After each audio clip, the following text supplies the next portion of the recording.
자, 오늘 구약 한눈에 보기에 대해서 우리가 한번 살펴보려고 합니다. 창세기부터 말라기까지 약 1시간 정도의 전체적으로 어떤 내용이 있는지, 그리고 하나님의 그 마음과 또 하나님의 주시는 핵심 메시지들을 살펴보도록 하겠습니다. 자, 전체적으로 구약 성경은 39권으로 이루어졌고요. 역사서 17권, 그리고 시가서 5권, 그리고 예언서 17권으로 이렇게 이루어져 있습니다. 이거를 시간에 대해서 펼쳐보면 아래와 같고요. 먼저 이제 성경으로 보면 역사적으로 창세기에서부터 출애굽기, 민수기 이렇게 쭉 가서 느헤미야까지 역사사가 이렇게 쭉 있고요. 그 다음에 우리 선지서들은 대부분 열왕기 상, 하, 그리고 또 느헤미야서 때까지 이렇게 분포가 되어 있습니다. 그리고 시가서는 욥기만 창세기하고 비슷한 연대고요. 나머지는 대부분 다윗과 솔로몬 시절에 쓰여져 있는 것들입니다. 자, 우리가 이제 시간을 대략적으로 본다면은 지금으로부터 4,000년 전에 누가 있었을까요? 아브라함, 이삭 이런 사람들이 있었습니다. 지금으로부터 3,500년 전에 누가 있었을까요? 모세가 있었고요. 지금으로부터 3,000년 전에 누가 있었을까요? 다윗이 있었습니다. 지금으로부터 2,500년 전에 다니엘이 있었죠. 지금으로부터 2,000년 전에는 우리가 알고 있는 예수님과 또 사도 바울 같은 사람이 있었던 거죠. 그러니까 이 창세기는 물론 그 제일 위에 원 역사도 있지만 주로 창세기에서부터 구약은 뭐예요? 아브라함에서부터 말라기까지, 말라기의 선지자까지 있었던 약 1,500년간의 역사를 주로 기록했다고 보시면 되겠습니다. 자, 우리가 아브라함의 때는 주로 뭐가 있었습니까? 주로 언약이 있었고 또 이스라엘 백성들의 형성이 있었죠. 모세 때는 뭐가 있었어요? 출애굽이 있었습니다. 그 다음에 다윗 때는 뭐가 있었죠? 통일왕국, 이스라엘 통일왕국이 형성되는 시기였습니다. 다니엘 때는 뭐가 있은 거죠? 이제 우상을 섬기다 멸망해가지고 포로기를 겪는 바벨론과 페르시아의 포로로 겪어 있었던 그런 시기들을 기록하고 있습니다. 자, 먼저 모세오경 한 페이지 요약입니다. 창세기는 두 부분으로 나눠집니다. 원 역사와 믿음의 조상들의 역사로 있습니다. 원 역사는 창조, 타락, 홍수, 바벨탑 이야기. 그 다음에 믿음의 조상들은 아브라함, 이삭, 야곱, 요셉의 이야기를 다루고 있습니다. 아브라함은 믿음과 순종의 사람. 이삭은 어때요? 온유와 싸우지 않는 사람이었죠. 야곱은 끝까지 하나님의 축복을 구했던 사람이고, 요셉은 하나님과 동행함으로 형통했을 뿐만 아니라 하나님의 일하심으로부터 뭐를 보았어요? 선하게 인도하시는 그 하나님의 섭리를 보았어요. 그래서 자기를 미리 보내서 이 이스라엘 백성을 구원하기 위해서 자기를 보냈다는 것을 인정하게 되는 그런 믿음의 사람이었습니다. 자, 출애굽기는 첫 부분 출애굽, 두 번째 부분 언약, 세 번째 부분 성막으로 이루어졌고요. 첫 번째 출애굽 부분은 모세의 준비와 10가지 재앙을 통해서 하나님의 위대하심, 하나님의 역사하심을 보여주고 또 2월절 그런 예표들을 통해서 애굽 탈출하게 되는 것들을 보여줍니다. 두 번째 언약 부분에는 시내산에서 언약을 맺게 되고 하나님으로부터 십계명을 받게 되고 또 언약식을 치르게 됩니다. 그리고 성막에 대해서는 성막을 설계하고 성막을 완성해 가는데 그 중간에 모세가 없어진 기간 동안에 아론을 비롯하여 금송아지를 섬김으로 인해서 하나님께 크게 혼났던 이야기를 기록하고 있습니다. 자, 레위기는 세 가지 부분으로 이루어져 있는데요. 제사법과 정결법과 사회법으로 이루어져 있는데, 제사법은 하나님과의 관계, 정결법은 개인 생활, 사회법은 이웃과의 관계를 기록하고 있습니다. 그래서 결국 우리 신앙도 뭐예요? 하나님의 관계, 개인 생활, 이웃과의 관계를 통해서 신앙이 세워지는 것을 어떤 율법적 관점에서 보여주고 있습니다. 민수기는 시내산에서 이제 믿음의 땅으로, 약속의 땅으로 가기 위해서 준비하는 시간, 그리고 광야에서, 가데스바네아 광야에서 믿음을 시험하는 시간, 그리고 모압 평지까지 가는 시간을 기록하고 있습니다. 신명기는 회고하고 율법을 설명함으로써 제2세대들에게 뭐래요? 약속의 땅에 들어갈 뭐예요? 마음과 정신 상태를 준비하는 그런 책이 되겠습니다. 무엇보다도 마음을 다하고 뜻을 다하고 힘을 다하여 하나님 여호와를 사랑하라고 권면하고 있으며, 순종하면 축복, 불순종하면 저주를 받을 것이라고 말하고 있습니다. 자, 우리가 이 출애굽의 역사를 이제 지도로 조금 보면 이렇습니다. 이 고센 땅을 떠나서 이 시내산까지 오게 됩니다. 시내산에서 있는 장면이 우리 소위 출애굽기 19장에서부터 민수기 10장까지 시내산에 있습니다. 그리고 이제 민수기 10장에서 이 시내산을 떠나서 어디로 오겠냐면 가데스바네아에서 오고요. 이 가데스바네아에서 믿음의 시험을 봅니다. 어디요? 너희들이 약속의 땅에 들어갈 자격이 있는지 없는지. 자격은 뭐로부터 와요? 하나님의 약속을 믿는 것으로부터 오는 거죠. 네. 그래서 믿음이 없어서 40년 동안 고생하게 됩니다. 그리고 구시대 그 믿음이 없었던 백성들은 다 죽게 되고, 다음 세대 백성들이 이 모압 평지까지 가서 다시 제 두 번째로 교육을 받습니다. 그게 신명기고, 이제 모세는 느보산에서 죽게 되고, 이제 여호수아를 새로운 리더로 해서 어디요? 약속의 땅으로 들어가게 됩니다. 자, 이제 사사시대는 이제 여호수아서는 크게 세 단어로 요약할 수 있습니다. 정복, 분배, 유언. 그리고 새로운 리더에 대해서 하나님의 격려가 있습니다. 강하고 담대하라. 율법을 지키라. 그러면 형통할 것이다. 그리고 마무리로 섬길 자를 오늘 택하라. 나와 내 집은 여호와만을 섬기겠다고 다짐하고 있습니다. 이게 정말 신앙에서 중요한 부분인 거죠. 그리고 사사기는 죄의 원인과 사사들, 그리고 죄의 확대를 기록하고 있습니다. 특별히 이 순환이라는 키워드가 있는데요. 그것은 죄 때문에 고난을 받게 되면 사람들이 구해달라고 기도를 하게 됩니다. 그러면 하나님이 사사들을 통해서 구원해 주면, 또 구원 상태로 지내다가 시간이 지나면 그걸 잊어버리고 망각하게 됩니다. 그러면 하나님이 또 다시 돌아오게 하기 위해서 고난을 주는 그런 어떤 순환적인 구조로 이루어졌다는 뜻입니다. 대표적인 사사들로는 드보라와 기드온, 삼손 등이 있습니다. 그리고 마지막 부분에 보면은 이 죄가 확대되는 두 가지 예를 봅니다. 하나는 우상의 확대고, 두 번은 성적 문란의 확대입니다. 그 이유는 뭐예요? 이스라엘에 왕이 없으므로 모두가 자기의 소견대로 행하였다라는 것을 보여주고 있습니다. 우리 구약 성경은 우리 아담과 이브의 불순종에서부터 계속해서 누가 왕이냐를 계속해서 물어보고 있습니다. 바로 하나님이 진정한 너희의 통치자인가, 아니면 너가 왕인가를 물어봅니다.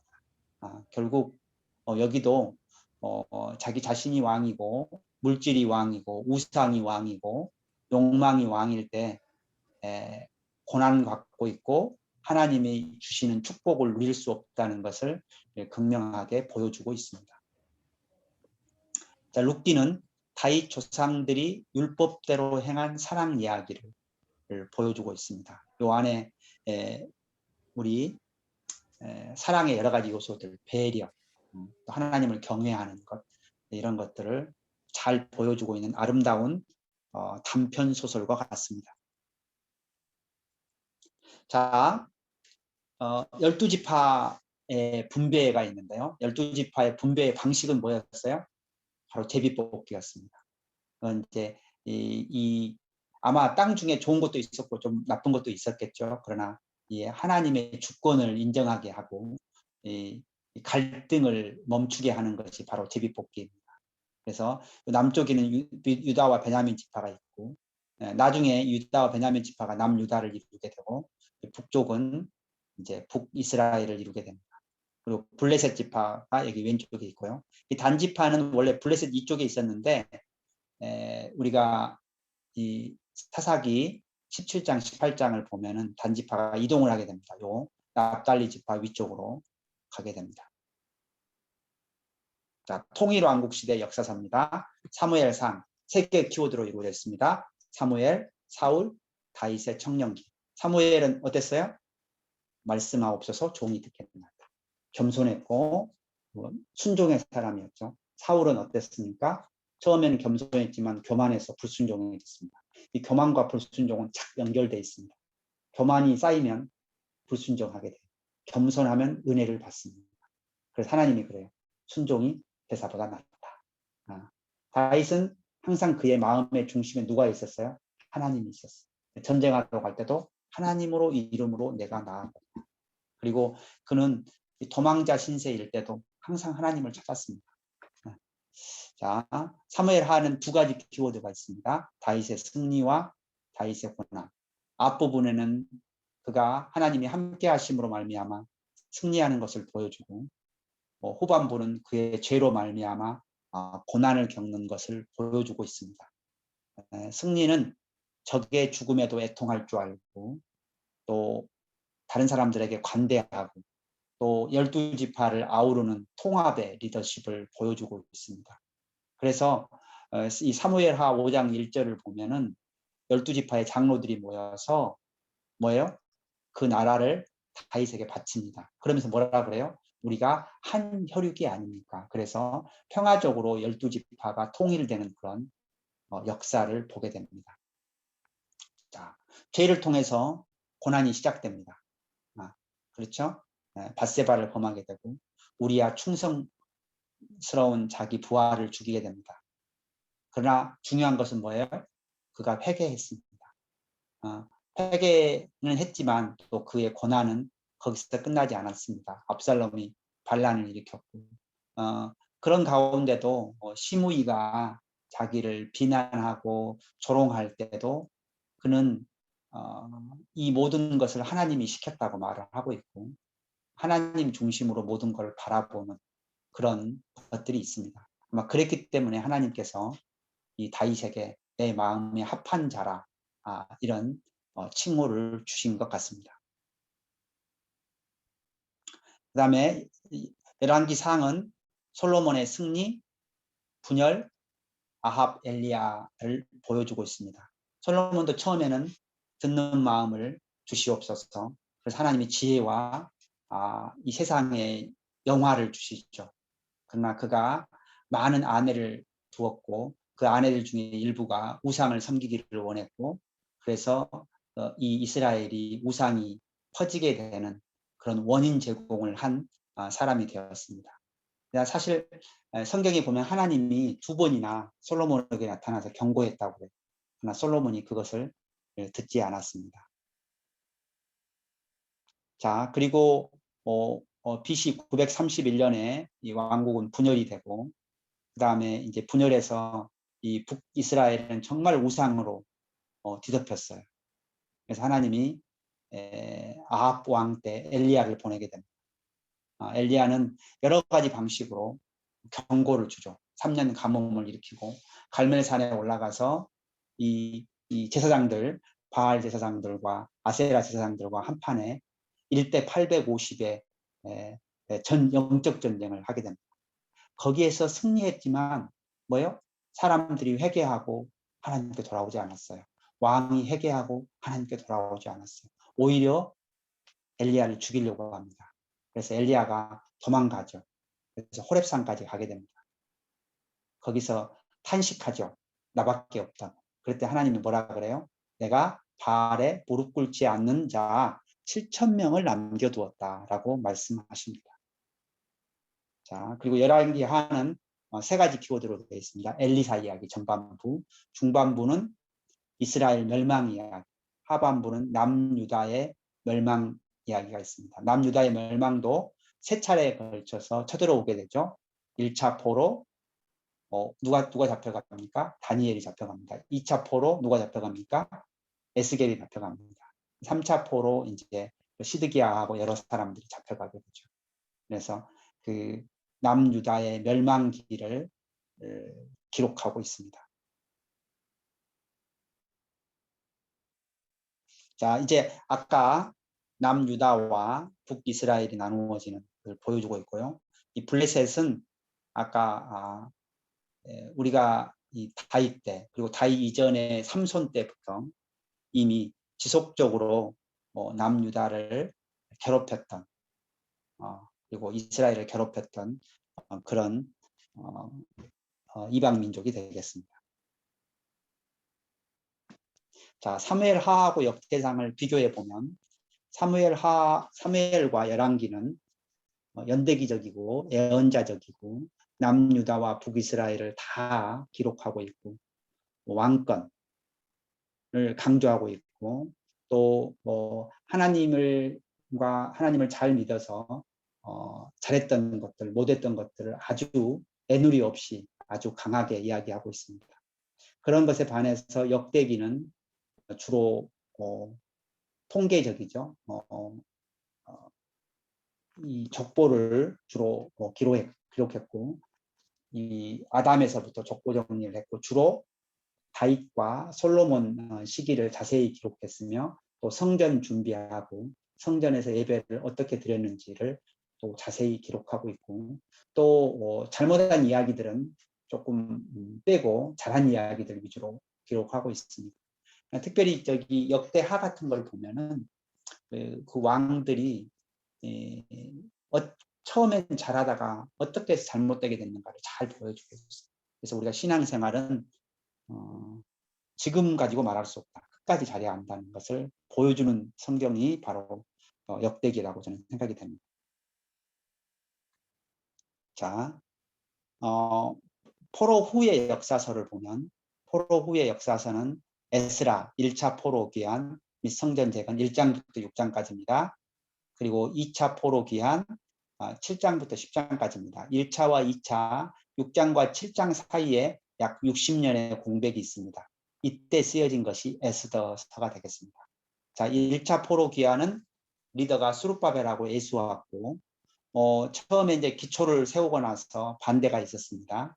그래서 15년 동안 멈추게 되고 그 다음에 하나님이 학개와 스가랴를 보내서 성전 건축을 격려합니다. 그래서 성전이 재건돼서 BC 516년에 성전이 재건됩니다. 그러니까 BC 586년경에 멸망하게 되고 BC 516년에 성전이 건축이 되니까 약 70년 만에 다시 세워지는 것을 볼 수가 있습니다. 2차 포로 귀환은 에스라인데 에스라는 어떤 사람이에요? 학사하고 율법에 능했던 사람입니다. 그가 뭐예요? 율법을 연구하고 준행하며 가르치기로 결심했던 사람이고 헌신했던 사람입니다. 그리고 와서 이방 여인과의 결혼 문제를 해결하고 또 사람들을 다 불러 모아서 그것을 개혁하는 그런 아주 개혁적인 신앙을 보여주고 있습니다. 느헤미야는 3차 포로 귀환에 해당하는데요. 1장부터 6장까지는 성벽을 재건하는 모습, 그리고 7장부터 마지막까지는 부흥의 모습을 보여주고 있는데 우리 8장에 보면은 하나님의 율법책을 낭독하고 그 뜻을 해석하여 백성에게 그 낭독하는 것을 다 깨닫게 하니 백성이 율법의 말씀을 듣고 다 우는지라. 왜 울었을까요? 은혜 받아서 온 거죠. 자, 우리가 하나님의 말씀에 너무 많은 것을 붙이지 않고 그 뜻을 해석하고 그 읽은 것을 깨닫게만 해줘도 사람들이 뭐예요? 울어요. 그래서 우리가 하나님의 말씀을 전달하는 입장에 있다는 것을 항상 기억해야 합니다. 하나님의 말씀을 전하는 자는 자기가 주인공이 되려고, 내가 작품을 만들려고 하면 내가 작품을 만들기보다 하나님의 말씀을 잘 이해해서 하나님의 말씀을 잘 전달하는 것이 바로 하나님 말씀을 전하는 자의 큰 책무라고 생각합니다. 자, 에스더서는 아까 에스라 6장과 7장 사이에서 기록된 것이고, 중보기도를 통하여 유대 민족을 보호하신 하나님의 이야기를 기록하고 있습니다. 그리고 명절의 관점에서 보면 부림절의 기원에 대한 메시지를 보여주고 있습니다. 또 이 에스더서에 나타난 여러 가지 사건을 통해서 하나님이 우연은 없다. 하나님께서 모든 사건 가운데 섭리하시고 주관하신다는 것을 보여주고 있습니다. 그래서 1차와 2차 포로 기한 중간에 하나님의 살아계심을 보여준 성경책이고, 이 일 때문에 바로 2차 에스라 때 사람들이 또 많이 예루살렘으로 돌아오게 되지 않았을까, 이렇게 추측을 해볼 수가 있겠습니다. 자, 시가서입니다. 시가서. 시가서는 욥기, 시험, 친구들의 정죄, 회개와 회복 이야기를 다루고 있습니다. 자, 시험은 재산, 가족, 건강, 자기의를 시험해요. 근데 재산 시험도 통과하고 가족 시험도 통과하고 건강 시험도 통과합니다. 자기의 시험이, 야, 내가 이렇게 선한 사람인데 왜 내가 고통을 받아야 하느냐에 대해서 이해를 못합니다. 그래서 친구들의 정죄에 대해서 항변하고, 그래서 욥기가 길게 쓰여졌어요. 그러나 마지막 때 자기 죄를 회개합니다. 누가? 욥이 회개해요. 하나님께 자기를 의롭다고 주장한 것에 대해서 회개합니다. 그리고 잘 알지도 못하면서 너무 많은 이야기를 한 것에 대해서 또 회개합니다. 그랬더니 하나님께서 회복시켜 주세요. 그러면서 그가 뭐예요? 듣는 신앙에서 보는 신앙으로 바뀌었다. 듣는 신앙은 간접적인 신앙이죠. 보는 신앙은 뭐예요? 하나님을 자기가 직접 체험하고 경험하는 신앙입니다. 그래서 이 욥기는 우리에게 무엇을 가르쳐주고 있느냐? 이해하지 못할 경우에도 하나님을 신뢰하라는 것을 가르쳐주고 있습니다.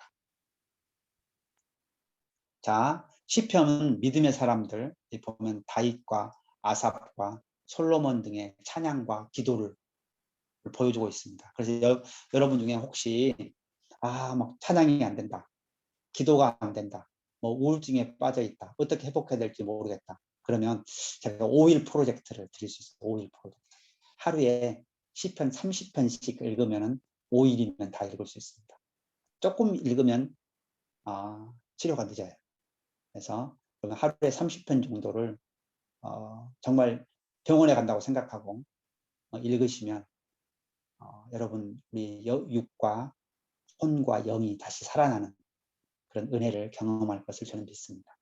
왜냐하면 시편 자체가 거기에 찬양이 있고 거기에 기도가 있고 하나님께 고백이 있고 또 하나님의 치유하심이 있기 때문에. 잠언은 하나님을 경외하는 것이 지혜의 근본이다. 31장까지 있죠. 그래서 우리가 어린 자녀들을 교육할 때 하루에 한 장씩 해서 한 달 프로젝트로 우리가 익힐 수가 있는 거죠. 그래서 전도서는 뭐냐? 모든 것이 헛되고 헛되나 사람의 본분은 뭐다? 하나님을 경외하고 그의 명령을 지키는 것이다. 것입니다. 그리고 아가서는 오페라 형식입니다. 그래서 세 담당 인물이 나와요. 뭐요? 솔로몬, 술람미, 그리고 술람미의 친구들 이렇게 나옵니다. 그 노래를 통해서 남녀 간의 사랑의 특성을 보여줘요. 근데 그 사랑의 특성이 하나님이 우리를 사랑하시고 예수 그리스도가 교회를 사랑하는 그 모든 것들의 특성과 상당히 닮아 있습니다. 그래서 이 아가서는 사랑의 특징을 보여주는데 뭐요? 헌신, 사랑은 헌신이다. 그리고 사랑은 집중이다. 사랑은 관심이다. 그리고 사랑은 동행이다. 사랑은 소유다.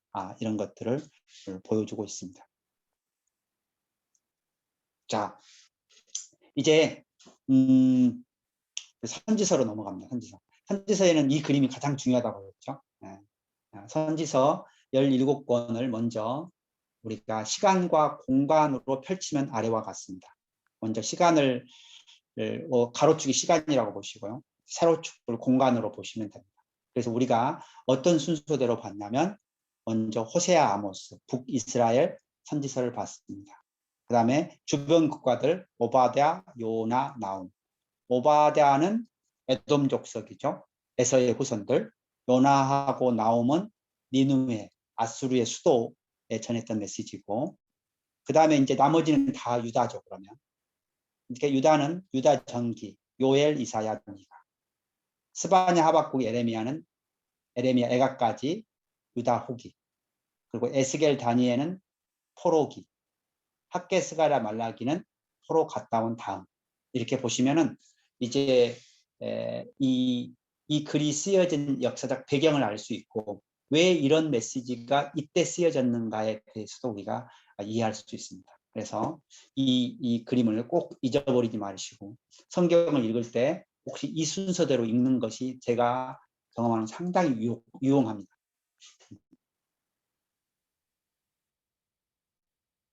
자, 먼저 선지서 전체의 핵심 주제를 조금 보겠습니다. 선지서 전체의 핵심 주제는 뭐냐? 두 가지야. 첫째, 하나님께 돌아오고 회개. 이거는 성경 전체의 주제이기도 해요. 세례 요한도 뭐요? 회개하라, 천국이 가까이 있다. 예수님도 뭐라고 그랬어요? 때가 찼고 하나님 나라가 가까이 왔으니 회개하고 복음을 믿으라. 여러분 요한계시록에 가서 가장 많은 명령어가 뭔지 알아요? 회개하라.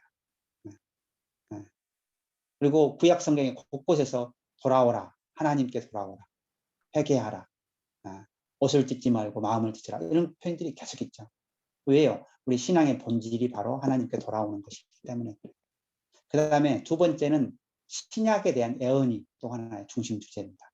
특별히 메시아가 와서 모든 것을 회복할 것이다. 이 두 가지 주제가 선지서 전체의 핵심 메시지를 이루고 있습니다. 자, 호세아서부터 보겠습니다. 호세아서 북이스라엘의 선지자고요. 전반부는 하나님의 사랑, 후반부는 하나님께 돌아오라. 음란한 여자를 아내를 두고 자녀들의 이름을 아주 음란하게 지어요. 또는 뭐요? 내가 이스라엘을 없애버리겠다. 이런 그렇게 짓습니다. 그러니까 뭐예요? 그러면 사람들의 이름은 뭐예요? 항상 부르잖아요. 그럼 부를 때마다 뭐를 생각하는 거예요? 지금 하나님의 마음이 이렇다는 것을 생각하게 도록 우리 이 호세아가 하나님의 메시지에 또 자녀들이 메시지의 통로가 되는 거죠. 그리고 아내가 바람나서 도망 나갔습니다. 근데 하나님께서 뭐라 그래요? 돈을 주고 사오라 그래요. 사오라. 이거는 바로 예수 그리스도를 통한 구속 사역의 예표를 우리에게 보여주고 있습니다. 그러면서 우리에게 지속적으로 여러 번 주는 메시지가 있습니다. 뭐예요? 여호와께로 돌아가자. 그가 찢으셨으나 우리를 다시 싸매어 주실 것을 강조하고 있습니다. 그러므로 힘써 여호와를 알자.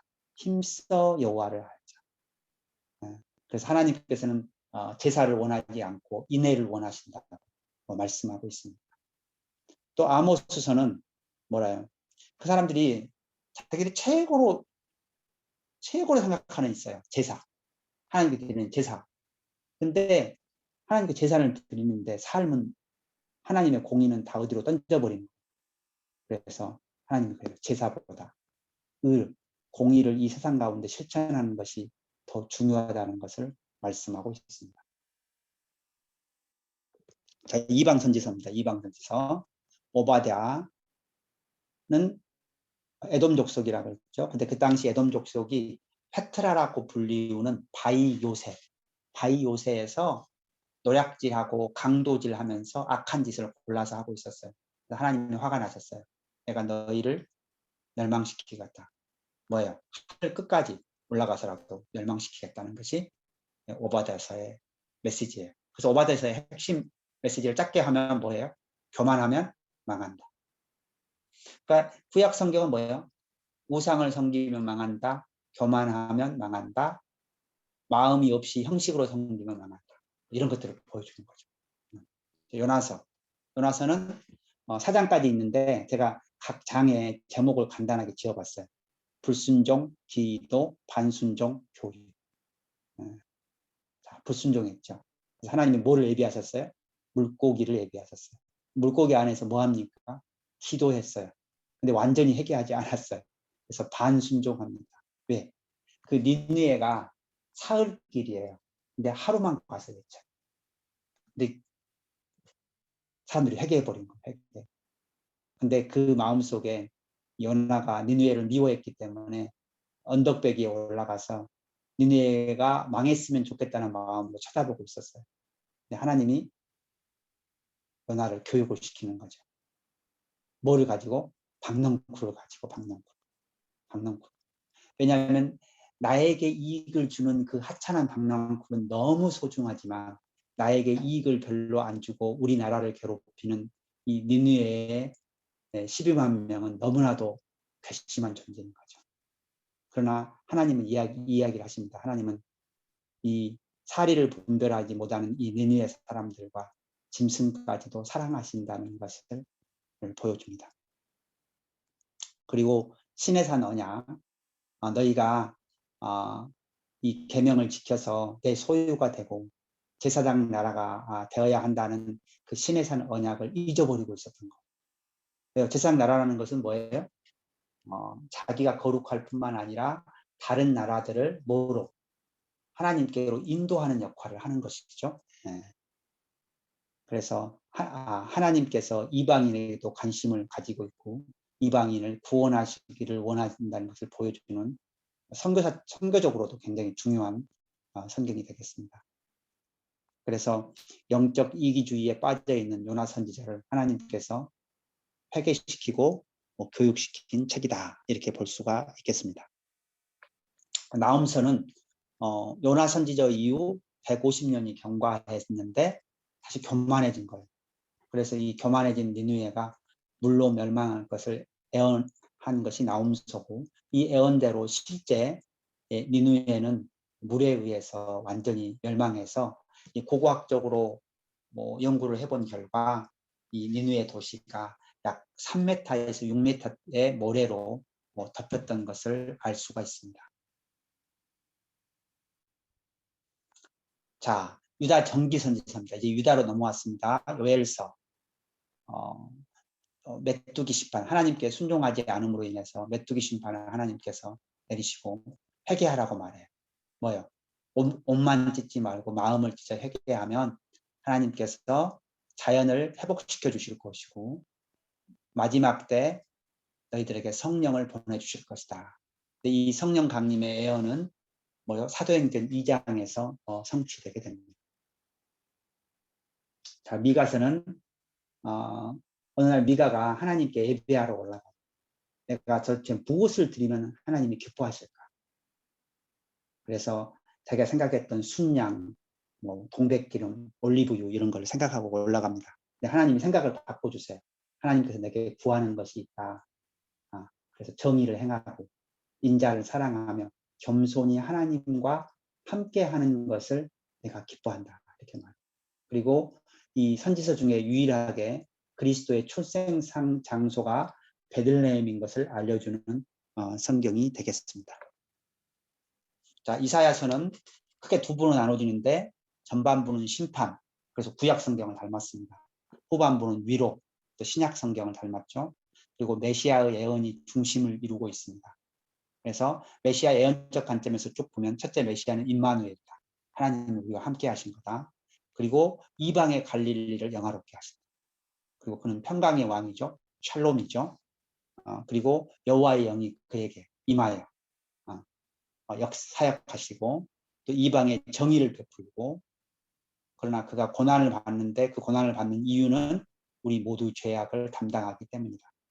그리고 구원의 아름다운 소식, 바로 복음을 전하는 하나님의 종의 역할을 감당하게 된다는 것입니다. 유다 후기 선지서입니다. 유다 후기 선지서를 보면 이제 스바냐서, 이 유다 후기가 남유다가 멸망하기 직전이니까 뭐겠어요? 하나님이 가장 화가 났죠. 왜? 우상을 섬기는 것 때문에. 하나님의 공의가 없어져 버린 것 때문에. 그래서 스바냐서를 통해서는 내가 너희를 진멸하고 멸절하고 진멸하겠지만 하나님의 나의 규례를 지키는 겸손한 자들아 모여봐라. 내가 너희를 숨겨주겠다. 이게 스바냐서의 메시지가 되겠습니다. 자, 하박국서는 두 번의 질문과 답 그리고 기도로 이루어졌는데 먼저 하박국이 질문을 해요. 지금 이 남유다가 엉망입니다. 율법도 해이해졌고 악이 창궐하고 있습니다. 근데 이걸 하나님 가만히 놔두실 것입니까? 그랬더니 하나님께서 내가 갈대아 사람을 사용해서 남유다를 심판할 것이다. 그러니까 또 하박국이 화가 났어요. 아니 어떻게 악인 바벨론을 사용하여 그래서 상대적으로 의인인 유다를 심판하는 것이 옳습니까? 이렇게 따져요. 하나님께. 그랬더니 하나님이 뭐라고 말씀하시냐면 묵시는 다 정한 때가 있다. 뭐예요? 이 말의 의미는 하나님이 유다를 심판할 때가 있고 하나님이 바벨론을 심판할 때가 있다는 거죠. 그러나 의인은 믿음으로 말미암아 살 거라는 거예요. 왜요? 의인은 어떤 사람입니까? 하나님을 신뢰하는 사람. 우리가 가장 좋은 것을 주실 것이라는 것을 믿는 사람입니다. 그래서 의인은 믿음으로 말미암아 살 것이다. 근데 그 의인이 믿음으로 말미암아 살 것을 의미하는 것이 어떤 거냐? 바로 바벨론에 의한 침공과 어려운 시기가 있죠. 그러면 뭐였습니까? 외양간에 솥도 없고 또 뭐예요? 무화과 나무에 열매도 없지만 구원의 하나님으로 인하여 기뻐하는 사람, 또 구원의 하나님을 의지하는 신앙을 살아가는 것, 바로 그게 믿음 있는 자의 삶이다. 이런 것을 또 알려주는 책이 하박국서가 되겠습니다. 그 다음에 에레미야는 멸망이 임박했음을 알려주고 있고 또 포로로 끌려갈 것을 권고하고 있습니다. 사실은 그 당시 사람들이 제일 듣기 싫어하는 메시지였죠. 그래서 이 에레미야는 감옥에도 갇히고 또 착고에도 그렇게 매이고 그런 아주 눈물의 선지자의 역할을 하게 됩니다. 근데 이 에레미야가 세 가지 중요한 예언을 하게 됩니다. 첫 번째 예언은 70년 예언. 너희가 포로로 끌려가겠지만 70년이 되면 다시 돌아오게 될 것이라는 것을 약속하십니다. 그리고 내가 다윗의 이세 후손에서 뭐예요? 메시아를 보낼 것이다. 메시아를 구원자를 보낼 것이고 그리고 새로운 언약을 맺을 것인데 나의 법을 그들의 속에 두며 그들의 마음에 기록하게 될 것입니다. 무엇을 통해서? 성령을 통해서 마음속에 하나님의 법을 기록할 것이라는 거예요. 잊어버리지 않게. 그리고 작은 자나 큰 자나 다 나를 알게 될 것이며 내가 그들의 죄를 사하고 그들의 죄를 다시는 기억하지 아니할 것이라는 것을 보여주고 있습니다. 그 다음에 에레미야 예가는 예루살렘 파괴의 실상을 보여주고 있습니다. 그래서 어찌하여 너희가 이렇게 되었는가를 탄식하는 슬픈 노래가 바로 에레미야 예가가 되겠습니다.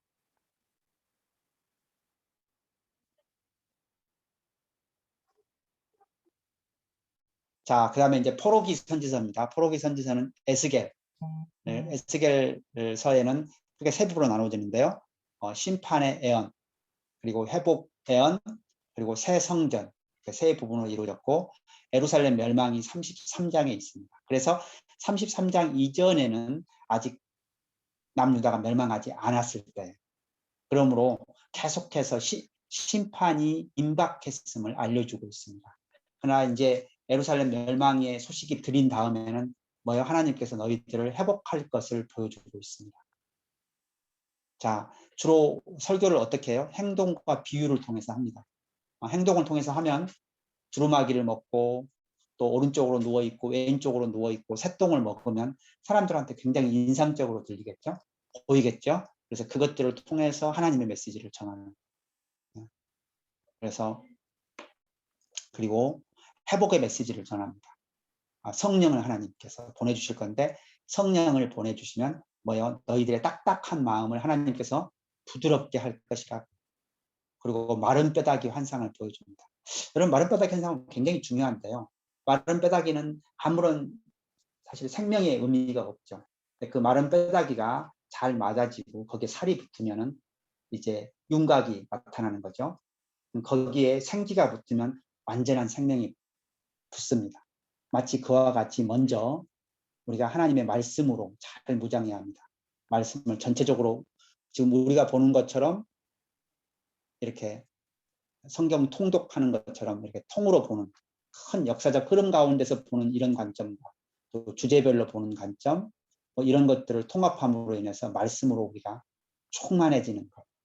그것이 첫 번째 뭐요. 그다음에 거기에 뭐요?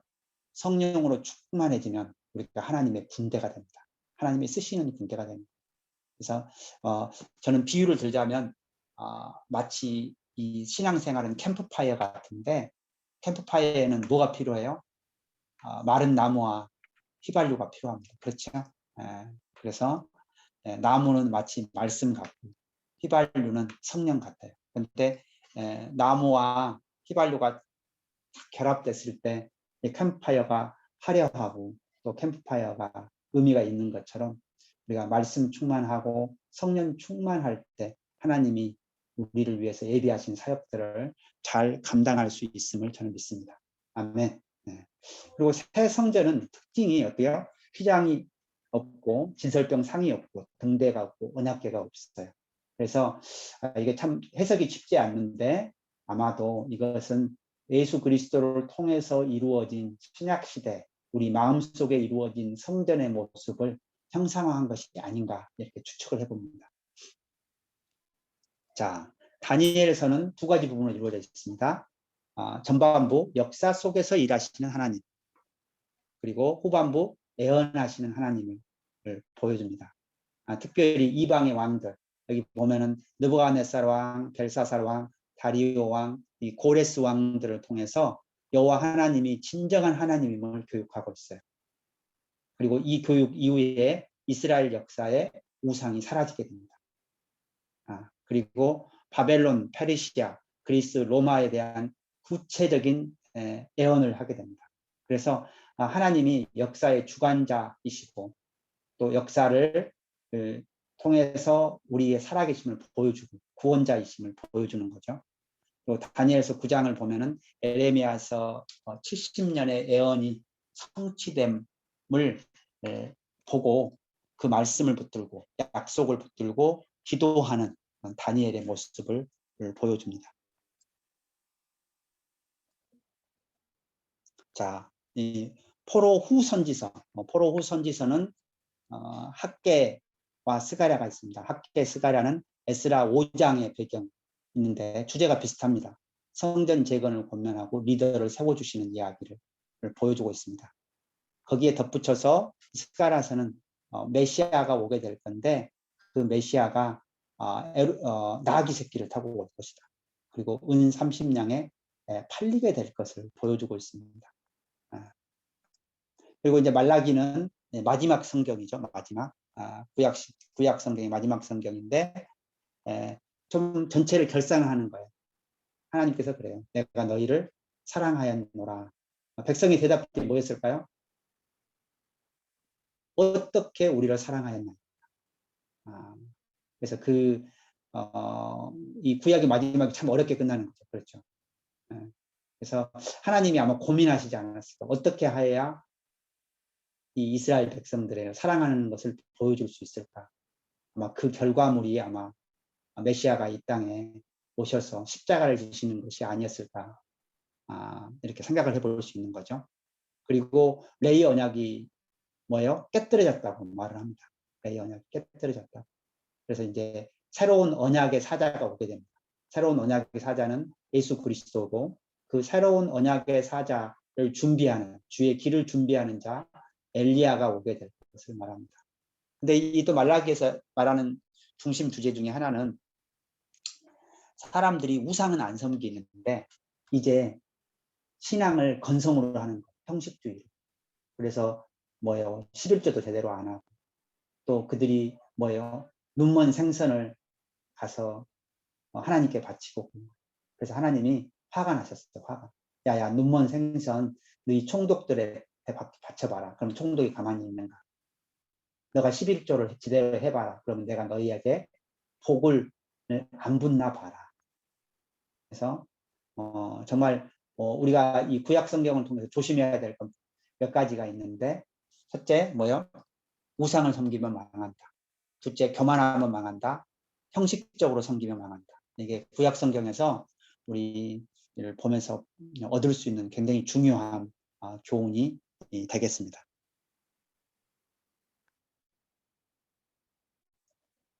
자, 예수님이 오시기 직전에 그 신구약 중간사를 간단히 요약하면 다음과 같습니다. 먼저 이제 바벨론 포로 갔다 와서 바벨론이 이제 페르시아에 의해서 망하게 되죠.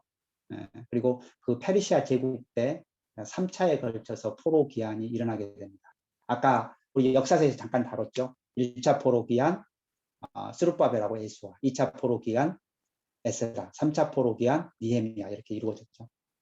그리고 헬라 제국 때 알렉산더의 제국 건설과 그 이후의 나라들을 통해서 헬레니즘이 유포가 됩니다. 그리고 헬라어가 헬라 철학과 이런 헬라어가 국제어가 돼요. 그러면서 이 헬라 후신인 그 프톨레미 왕조에서 이 구약 성경이 번역이 됩니다. 그래서 구약 성경이 번역한 성경을 우리가 70인역 셉타전트라고 부르게 됩니다. 그리고 이 이제 프톨레미 왕조하고 셀루코스 왕조하고 뭐 150년 동안 전쟁이에요. 그래서 연락에 싸웁니다. 그 싸운 이야기하고 그 내용들이 사실 다니엘서 후반부에 보면 자세히 기록되어 있습니다. 그리고 이 그 다니엘서를 보면은 비천한 북방 왕이 아주 못된 짓을 많이 하는 내용이 나오죠. 근데 그게 역사적으로 안티오코스 4세 에피파네스라는 인물이고 그가 약 그 BC 167년경, 8년경에 제우스 신상을 세우고 예배를 금지하고 돼지고기로 제사를 드리고 이런 일들이 있습니다.